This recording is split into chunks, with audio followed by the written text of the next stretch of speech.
All right, quick update on the 99 Mustang GT project car we have in the shop right now.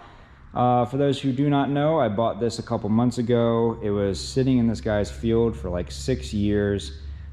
He did a Cobra clone swap to it, you know, bumpers and whatnot, but it is just a GT, so I won't be calling it a Cobra. But ended up doing the timing on it, and I guess did the timing wrong because he broke a bunch of valves in this engine. So I just went ahead, got another engine, swapped it in, and started up a couple days ago, and it's running fantastically. It sounds amazing. I absolutely love it. Threw some BBK headers on there, and the rest of the exhaust was already a BBK. So, but anyway, enough about that. The reason for this video in particular is because I want to talk about the anti-theft or PATS system that comes on these Mustangs. This is a 99 Mustang.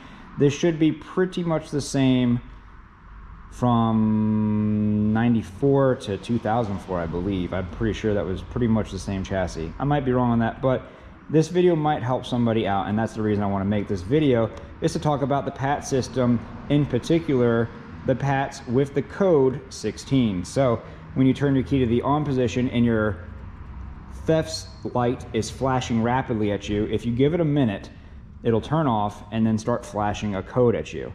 Our code was 1, and then it flashed 6 more times, letting us know that we had a code 16.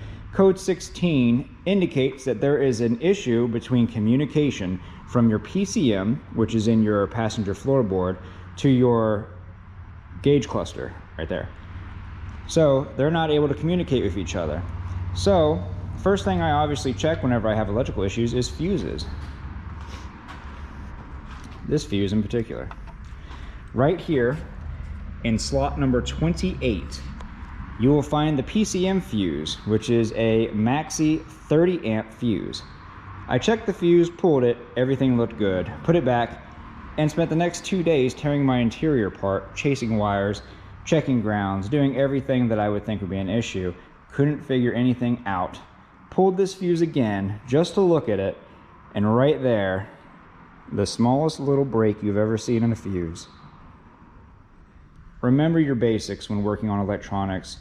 Don't just visually inspect your fuses. Make sure you use a voltmeter or something to actually make sure that power is going through it on both sides while the car is engaged.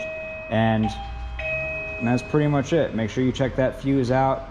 If you're having the PATS 16 code or PATS 16 code, whatever you want to call it, and that should help you out. Hopefully it'll end up your issue. If this video helped you out, leave a like. Don't forget to subscribe, and we'll see you all next time.